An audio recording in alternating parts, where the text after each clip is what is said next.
Domeless Engines.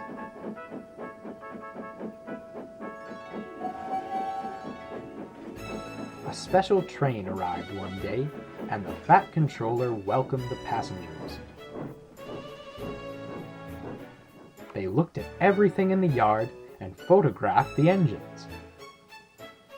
Duck's driver let some of them ride in his cab. "They're the Railway Society," his driver explained. "They've come to see us. Their engine's City of Truro. He was the first to go 100 miles an hour. Let's get finished and we can go talk to him." "Oh," said Duck, awed.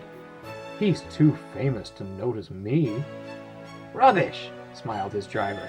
"Come on." Duck found City of Truro at the coaling stage. "May I talk to you?" he asked shyly. "Oh, but of course," smiled the famous engine. "I see you are one of us." "I try to teach them our ways," said Duck modestly. "All shipshape and Swindon fashion, that's right." "Please, could you tell me how you beat the Southwestern?" So City of Truro told Duck all about his famous run from Plymouth to Bristol more than 50 years ago. They were soon firm friends and talked Great Western till late at night. City of Truro left early next morning. "Good riddance," grumbled Gordon. "Chattering all night, keeping important engines awake. Who is he, anyway?" "He's City of Truro. He's famous." "As famous as me? Huh! Nonsense." "He's famouser than you. He went 100 miles an hour before you were drawn or thought of." "So he says, but I didn't like his looks. He's got no dome," said Gordon darkly. "Never trust domeless engines. They're not respectable. I never boast," Gordon continued modestly, "but 100 miles an hour would be easy for me. Goodbye." Presently, Duck took some trucks to Edward's station. He was cross, and it was lucky for those trucks that they tried no tricks. "Hello," called Edward.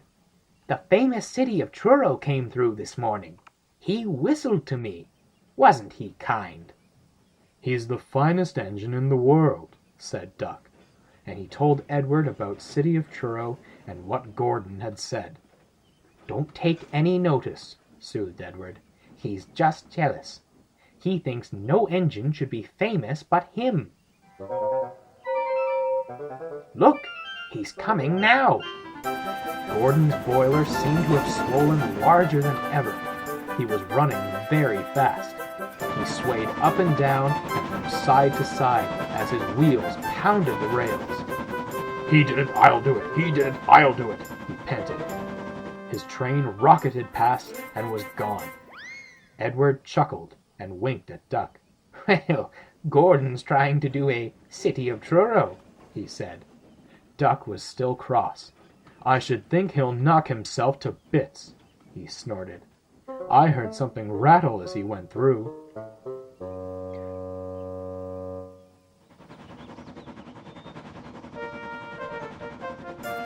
Gordon's driver eased him off. "Steady, boy," he said. "We aren't running a race."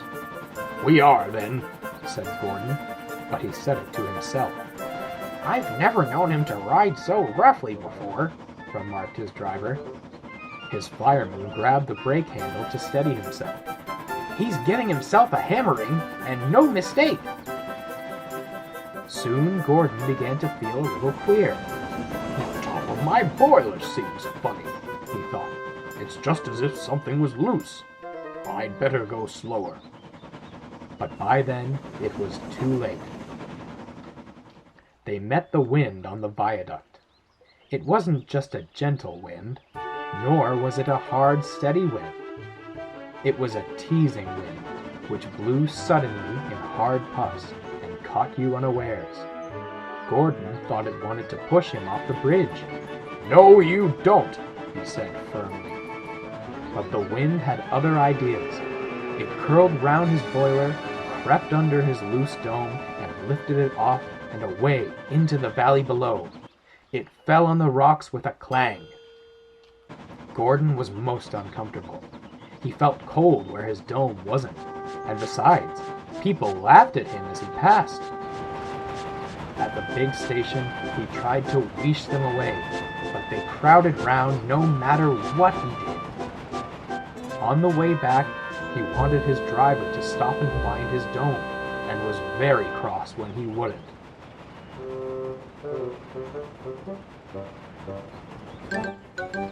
He hoped the shed would be empty.